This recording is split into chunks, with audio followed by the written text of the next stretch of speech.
Então, queridos irmãos, bom dia na alegria do Cristo ressuscitado. Nós que fizemos esse retiro, esse tríduo pascal, nós tivemos essa grande graça de fazer esse percurso com Cristo.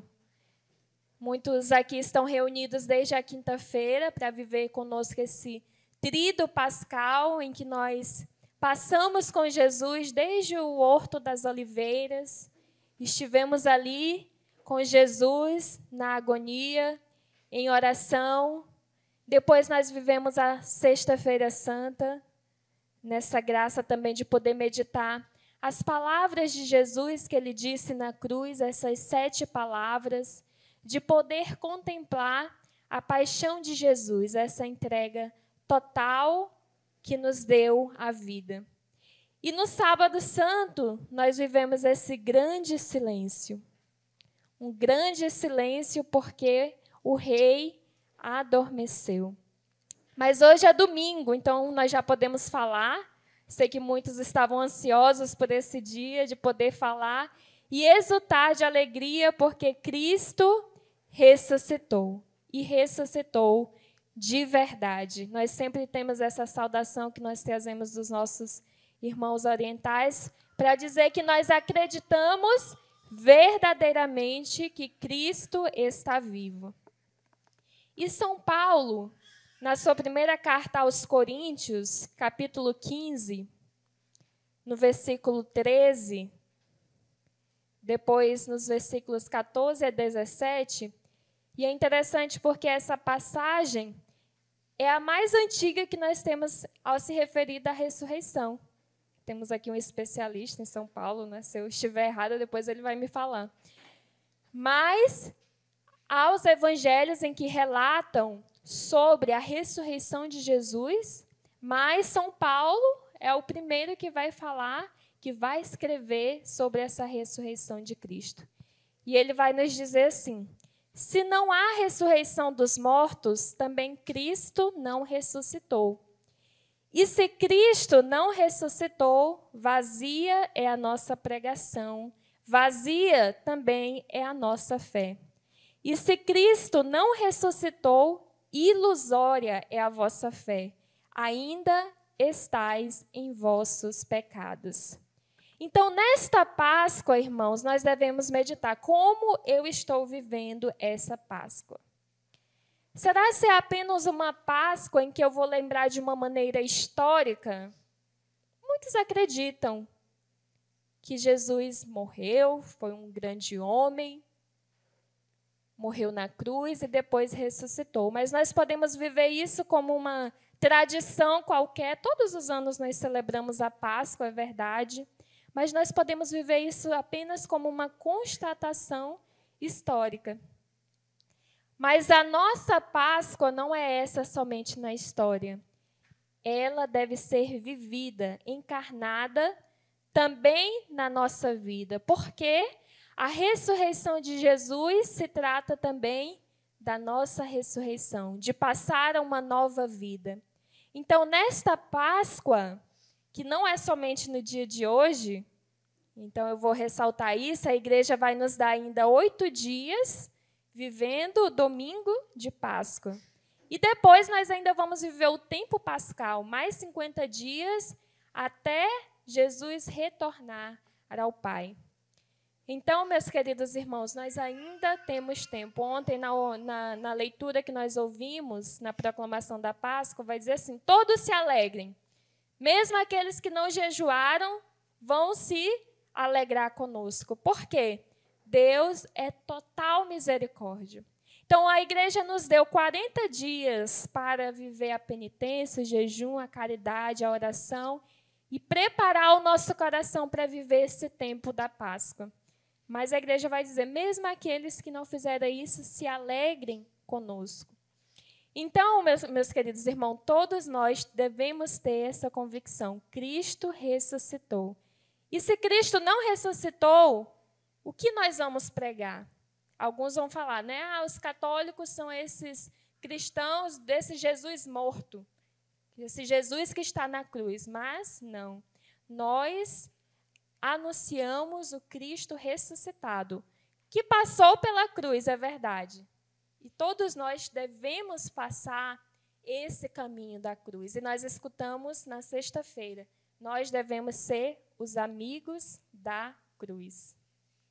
Então, diante da cruz, se eu fujo, diante do sofrimento, se eu fujo, como eu vou celebrar a ressurreição com Cristo? E nós sabemos que muitos fugiram, foram poucos que permaneceram aos pés da cruz, mas nós devemos fazer esse caminho, permanecer aos pés da cruz para também poder anunciar a alegria e a ressurreição. Então, todos nós devemos ter alegria, devemos ter esse rosto de ressuscitado.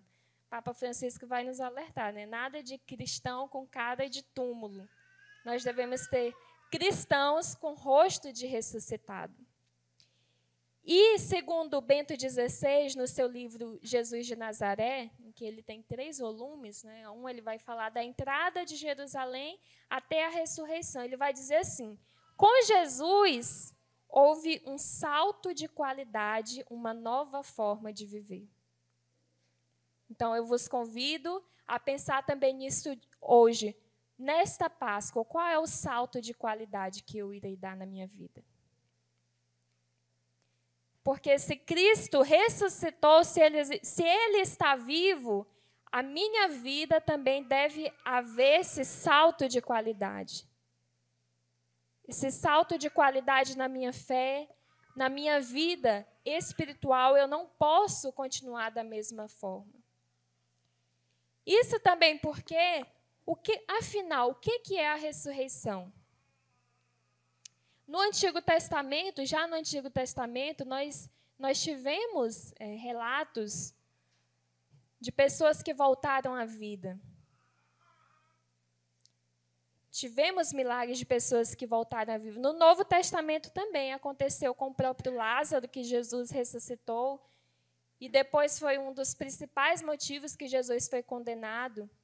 A filha de Jairo, que também voltou à vida. Mas a ressurreição de Jesus não se trata apenas de um cadáver que voltou à vida.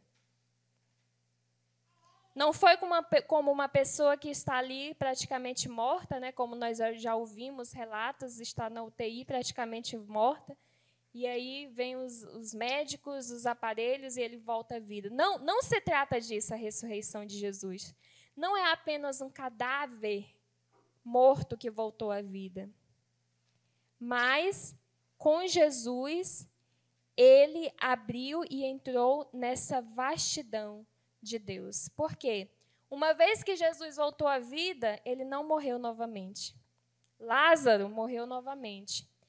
A filha de Jairo, o filho da viúva de Naim, todos eles morreram novamente. Mas Jesus não morreu novamente. Ao ressuscitar, ele vai entrar nessa vastidão de Deus, como também vai dizer Bento XVI. E a ressurreição de Jesus não é um evento somente do passado, como eu falava. Não é um evento que aconteceu lá 2000 anos atrás e ficou lá. Não. Tem a ver também conosco. A ressurreição de Jesus tem a ver conosco. Por quê? Jesus ressuscitou para abrir para nós o caminho da ressurreição. E eu começava com essa citação de São Paulo, vai dizer: se não há ressurreição dos mortos, também Cristo não ressuscitou. Por quê?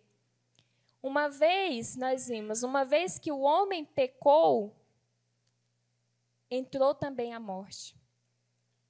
E foi a partir da ressurreição de Jesus que foi nos aberto esse caminho para a ressurreição. Contudo, o nosso corpo ressuscitado, glorioso, precisa de um mundo novo, uma realidade nova. Ou seja, nós não vamos ressuscitar aqui na terra. É por isso que nós cremos na Jerusalém celeste. É por isso que nós acreditamos nessa vastidão de Deus. Nós acreditamos na ressurreição da carne. E é isso que nós proclamamos todos os domingos no credo. Nós acreditamos. E A ressurreição de Cristo, que a Igreja Católica professa, como eu digo, todos os domingos nós professamos, foi também apresentada pelo Papa Bento XVI como um elemento decisivo para decidir se a fé cristã fica de pé ou cai. É uma expressão forte, né? Para decidir se a fé cristã fica de pé ou cai. Por quê?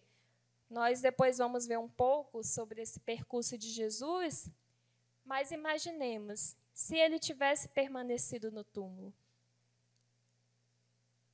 a fé cristã teria morrido ali. Tudo teria acabado ali, teriam permanecido como os discípulos de Emaús, tristes, cabisbaixos. Por quê? O mestre morreu.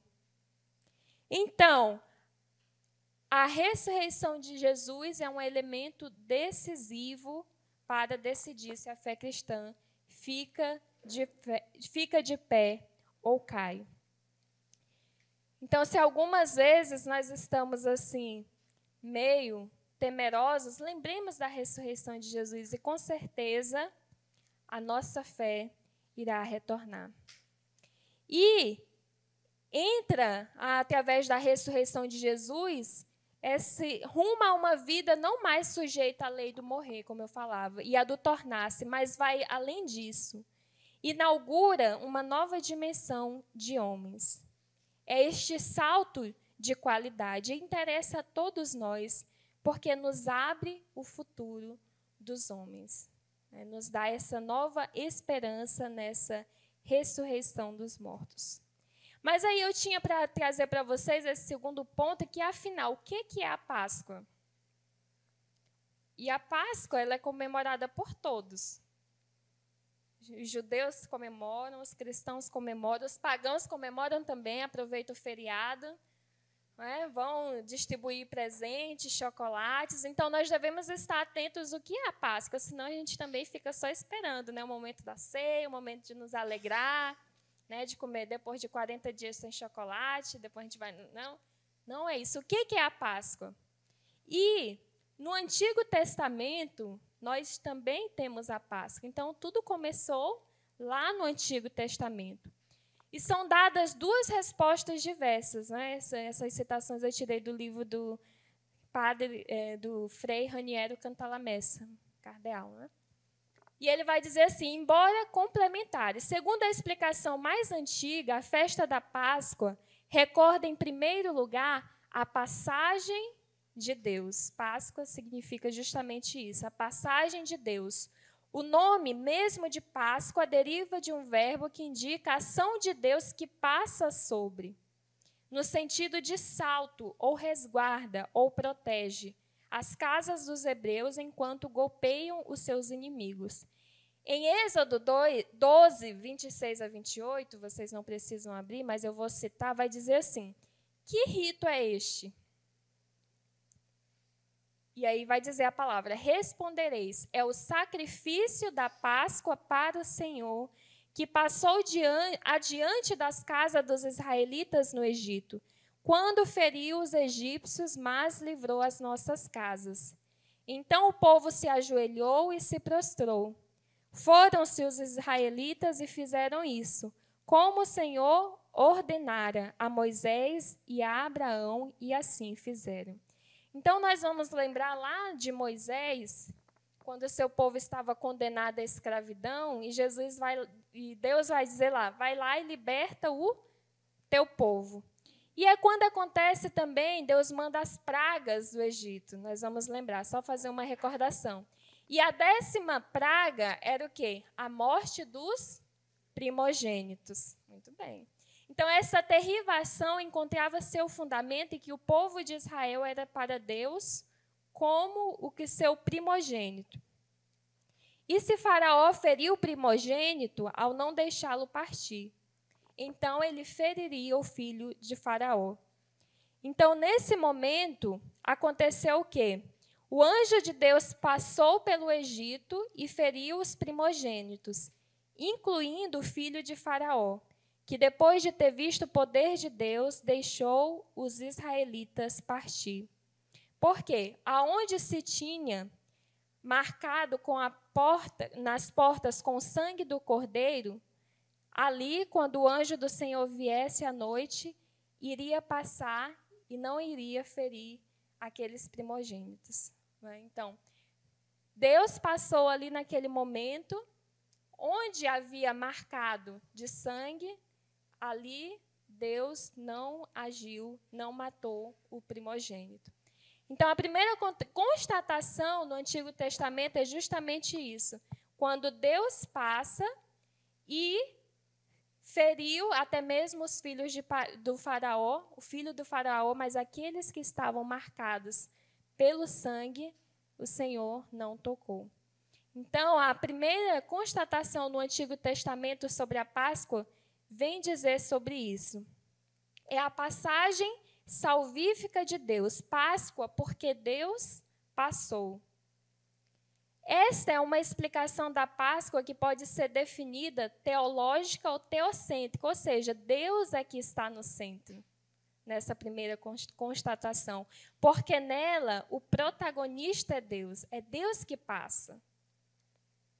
E toda a sua iniciativa é divina, isto é, na causa mais do que no efeito da salvação. Mas depois, no Deuteronômio e outras partes mais recentes do próprio Êxodo, a atenção se desloca do momento da imolação do cordeiro para a saída do Egito, que é vista como a passagem da escravidão para a liberdade.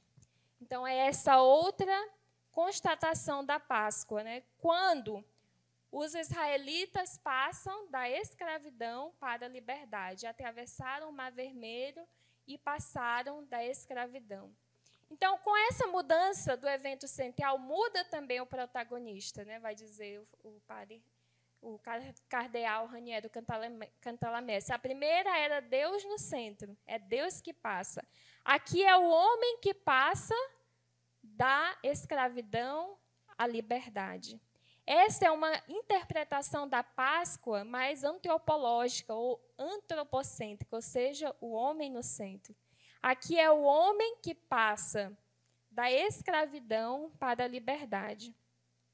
Então, o povo torna-se livre para servir a Deus, como tantas vezes nas fontes bíblicas, que vai dizer: deixai ir livre meu povo para que me sirva. Então, quando o povo celebrava a Páscoa, ele celebrava, o povo judaico celebrava justamente a passagem da escravidão para a liberdade. Era essa Páscoa que o povo judaico comemorava. E também há um sentido alegórico, ou seja, é utilizado figuras, imagem, uma alegoria. É uma alegoria, é um termo também poético para dizer, para ornar o texto, que vai dizer assim, achei muito interessante. É uma citação de Fílon de Alexandria, em que ele vai dizer assim: a passagem do homem da escravidão à liberdade, que é a passagem do homem da escravidão à liberdade, dos vícios à virtude. Então, Fílon de Alexandria vai dizer assim: a festa da Páscoa é uma recordação e uma ação de graças pela grande emigração do Egito.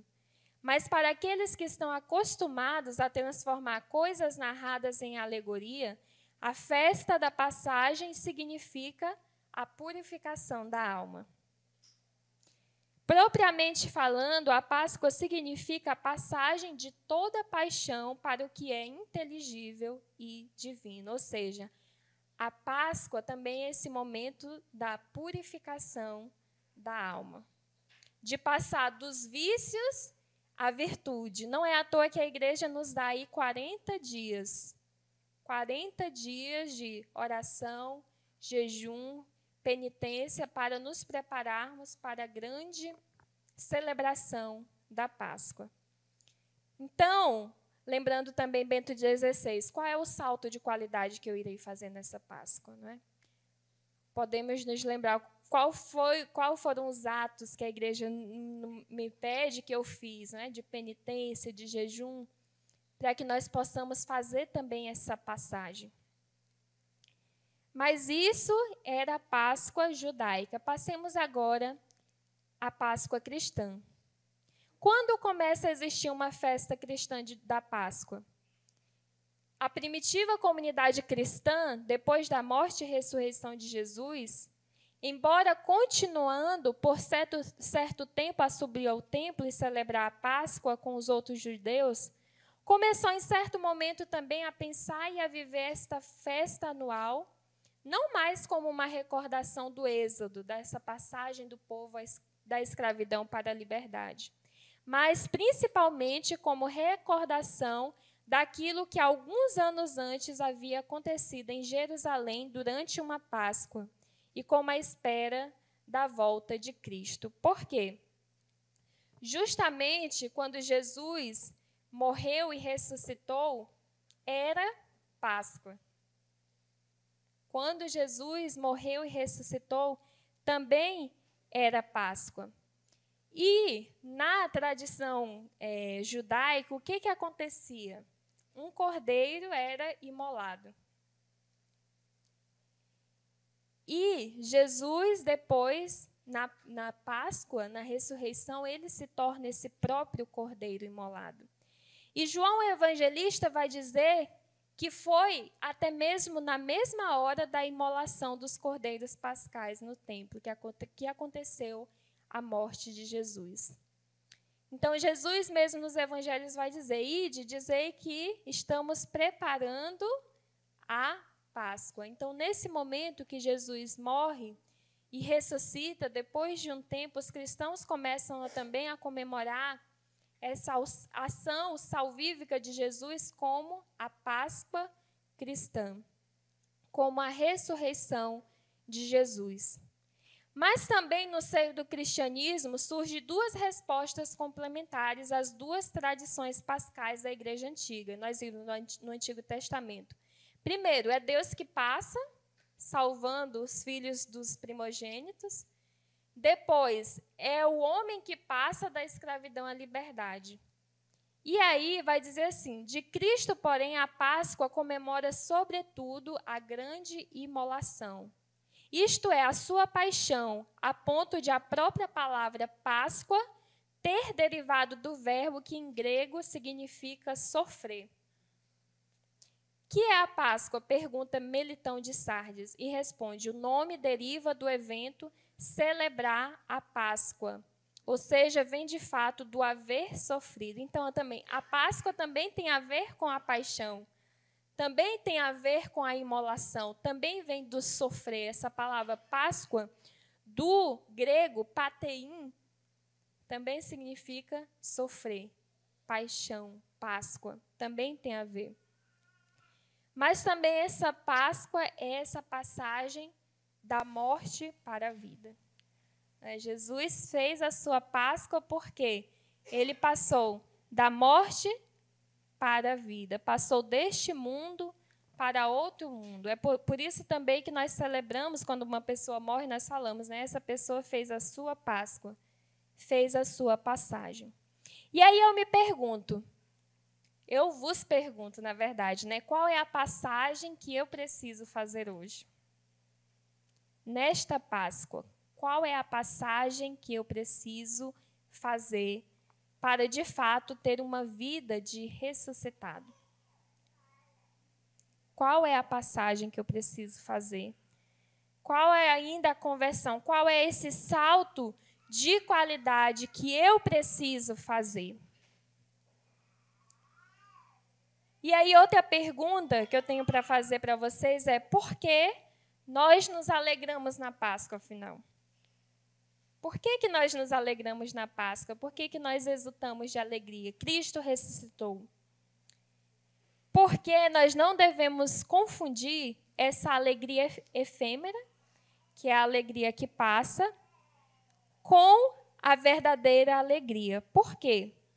A verdadeira alegria que nós estamos aqui está ligado ao amor. São Tomás de Aquino fala sobre isso. A alegria está ligado ao amor. E se o amor é autêntico, consiste em querer o bem da pessoa amada. Então, o primeiro motivo que nós nos alegramos pela ressurreição de Jesus. Se nós o amamos verdadeiramente, nós nos alegramos porque Jesus está bem, porque ele ressuscitou. Imaginemos a dor das mulheres de Maria Madalena pensando que Cristo estava morto. Estava morto. E quando elas percebem que Cristo ressuscitou, a alegria reacende nos seus corações. Por quê? É próprio do amor verdadeiro, do amor digno de assim ser chamado, o desejo de que o outro esteja bem. A verdadeira alegria, portanto, tem origem nessas duas coisas. De um lado, o amor que quer o bem do amado. Nós nos alegramos porque Jesus está bem, Jesus ressuscitou. Mas também porque ele está presente. Porque Jesus vai dizer assim: é necessário que eu vá, mas eu vou retornar e ficarei convosco todos os dias. Então, nós nos alegramos com a Páscoa também porque Cristo está conosco. Cristo está no meio de nós, porque Cristo está presente. Então, quando nós proclamamos a Páscoa, nós também proclamamos que Cristo está presente no meio de nós, que Cristo não é um Deus distante. Por isso também que nós nos alegramos com a Páscoa. É por isso que nós podemos exultar como a Virgem Maria. Alegra-te, porque Cristo está vivo. E porque Cristo não está mais ausente, e se nós lhe queremos o bem, porque o amamos, podemos, com maior razão, querer perto e unido a nós, porque ele está realmente convosco. Foi a promessa que ele nos fez em Mateus 28, 20. Eis que estou convosco todos os dias, até o fim do mundo. É verdade que nós não o vemos como os viam os apóstolos, com os olhos da carne, mas não é menos certo que, pelo mérito da fé, que não vê aquilo em que crê, temos Cristo de uma maneira até mais especial do que os apóstolos. Nós temos Cristo presente através da Eucaristia, através dos sacramentos, e é a partir também da morte e ressurreição de Jesus que é inaugurado, né? Que surgem os sacramentos, que surge a Eucaristia. Então, se Cristo está conosco, é por isso que nosso coração se alegra. Mas o outro ponto que eu também tinha para partilhar com vocês é: a ressurreição de Cristo ressuscita também a nossa fé. A ressurreição de Cristo ressuscita também a nossa fé. E ontem o Padre Pedro falava das palavras do Papa Francisco, né? Como é que elas iam remover aquela pedra, aquelas mulheres, né? Elas iam se questionando. Mas o que foi que aconteceu?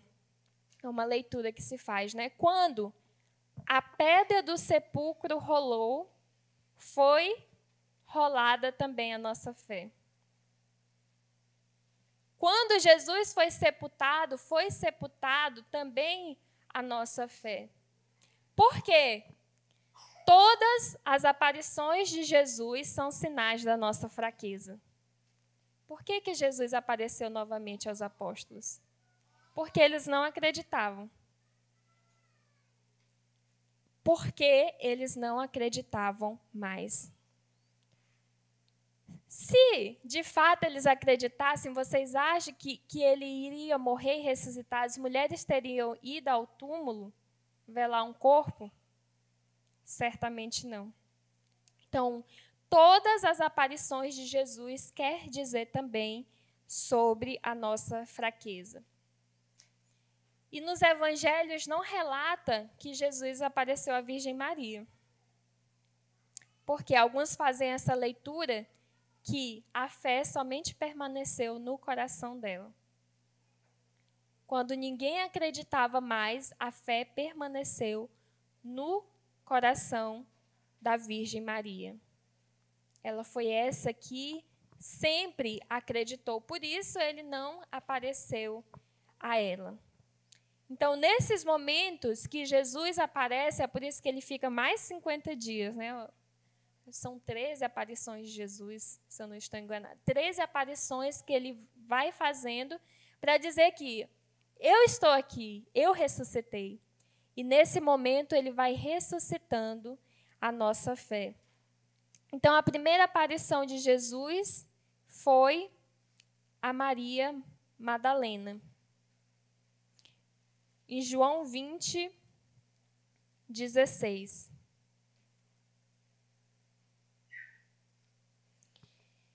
Que vai nos dizer assim, essa passagem que nós já conhecemos, então não vou me deter muito, mas diz assim: diz-lhe Jesus, Maria, voltando-se, ela lhe diz em hebraico, Rabune, que quer dizer mestre. Jesus lhe diz, não me toques, pois ainda não subi ao Pai.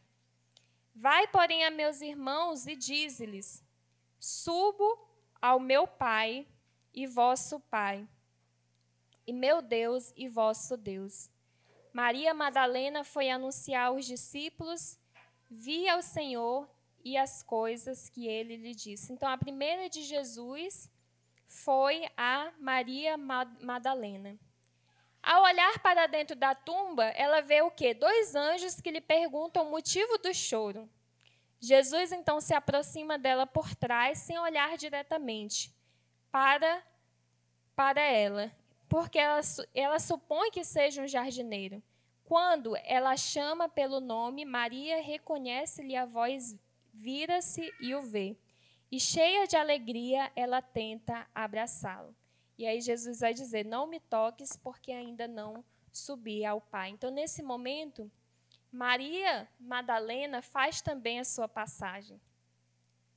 Ela faz a sua passagem no sentido de uma fé sensível, que precisa ver, que precisa tocar, porque ela tenta tocar em Jesus, e Jesus vai dizer, não me toques, para passar uma fé concreta, que acredita mesmo pela fé. E depois disso, certamente, mesmo se Jesus não apareceu para ela outra vez, ela tinha essa certeza que Jesus estava vivo. É a mesma passagem que nós precisamos fazer. Passar de uma fé sensível, uma fé que às vezes, se eu não sinto Jesus, eu não acredito, é porque ele não está mais comigo. Se eu não tenho essas sensações, essa emoção, ele não está comigo. Mas para passar uma fé concreta. Mesmo se eu não sinto, eu sei que Jesus está vivo. Eu sei que Jesus está presente. Então, essa é a primeira aparição de Jesus ressuscitado. E, com certeza, ela faz essa passagem de uma fé emotiva para uma fé concreta. Mais tarde, naquele dia, eu vou falar agora sobre a aparição de Jesus aos discípulos de Emaús, que vai estar lá em Lucas 24, 13 a 30, que não é a segunda aparição, essa já é a terceira aparição de Jesus, tá bom? E aí nós temos uma grande narração em que esses 2 discípulos viajavam nesse mesmo dia para um povoado chamado Emaús, a 60 estágios de Jerusalém. Jesus tinha dito, permanecer em Jerusalém. Então, eles estavam fazendo o sentido oposto, completamente oposto. E Jesus também vem ressuscitar a fé no coração daqueles discípulos. Por quê? A palavra vai dizer que eles estavam caminhando com um rosto sombrio, um rosto entristecido. E um deles, chamado Cleofas, lhe perguntou, quando eles veem Jesus, que Jesus começa a lhe perguntar, o que vocês estão falando pelo caminho? Jesus faz esse caminho de acompanhamento espiritual com ele. E nesse momento, Jesus mesmo vai explicando a eles, vai ressuscitando a fé no coração daqueles homens. E Jesus não consegue, e eles não conseguem reconhecer Jesus, apenas quando eles sentam-se à mesa e celebram a Eucaristia, que é quando seus olhos se abrem. Então, às vezes, nós podemos viver a Eucaristia e não reconhecer Jesus vivo. Apenas viver como uma tradição, uma coisa que se vive, mas não reconhecer Jesus vivo. E é naquele momento que os discípulos reconhecem, os seus olhos se abrem, e no partir do pão, eles reconhecem a Jesus. A cada Eucaristia, nós fazemos essa passagem, lembramos da morte, da ressurreição, da morte de Jesus, mas também da ressurreição. E ao partir do pão, que a cada partir do pão nós nos lembremos, Ele está conosco. Ele verdadeiramente ressuscitou e está conosco. Mas lembremos, antes disso, os discípulos de Emaús não acreditavam mais que Jesus havia morrido e ressuscitado. E depois, vai nos dizer sobre a quarta aparição de Jesus, que foi justamente a Simão Pedro. Então, imagine, mesmo Pedro duvidava que Jesus tinha ressuscitado. Então, os 2 discípulos voltam naquela mesma noite a Jerusalém e se dirigem aos 11. No início, os apóstolos não acreditavam, assim como não tinham acreditado nas mulheres. No entanto, os discípulos continuavam a relatar o que vivenciaram. Em algum momento, Pedro se afasta dos outros e o Senhor aparece a Pedro. É a quarta aparição de Jesus. Lucas 24, 34 vai nos falar sobre essa aparição. E aí vai dizer assim, naquela mesma hora levantaram-se e voltaram para Jerusalém. Acharam aí reunidos 11 e seus companheiros que disseram, é verdade, o Senhor ressuscitou e apareceu a Simão. Então, nesse momento, Pedro informa aos outros 10 que então acreditavam. Assim, os discípulos de Emaús, ainda com os apóstolos, são informados de que, de fato, Jesus ressuscitou. Então, essa outra aparição ressuscita também essa fé no coração dos apóstolos. E aí, lembremos que Tomé não estava presente nesse momento. Então, Jesus aparece mais uma vez, e quando Jesus aparece a Tomé, é a sua 7ª aparição. Os apóstolos estão reunidos em João 20, 24 a 29, nós vamos ver. E nosso Senhor chama Tomé à fé. E naquele momento, ele professa que Jesus é o seu Senhor e seu Deus. Então, Tomé também faz essa passagem de acreditar na ressurreição de Jesus. É essa fé que nós devemos hoje clamar e pedir ao Senhor. Então, nesse momento, já encerrando esse ensino, nós vamos pedir também a Jesus para que venha ressuscitar a fé em nossos corações. Naquilo que nós talvez ainda possamos estar duvidosos, daquilo que Jesus fez, daquilo que Jesus faz em nossas vidas, possamos dar também esse salto de qualidade. Esse salto que Jesus realmente está vivo e está entre nós. E que, quando assumimos em nossa vida essa experiência da ressurreição e do ressuscitado, nós entramos verdadeiramente nesse novo gênero de vida que nos dizia o Papa Bento XVI. Entramos nesse novo gênero de vida porque, como vai nos dizer em 1 Tessalonicenses 4,18, estaremos para sempre com o Senhor. ao entrar, 1 Tessalonicenses 4:18. Estaremos para sempre com o Senhor. Então, essa é a nossa fé, essa é a nossa esperança. Fazendo também essa passagem, nós estaremos para sempre com o Senhor.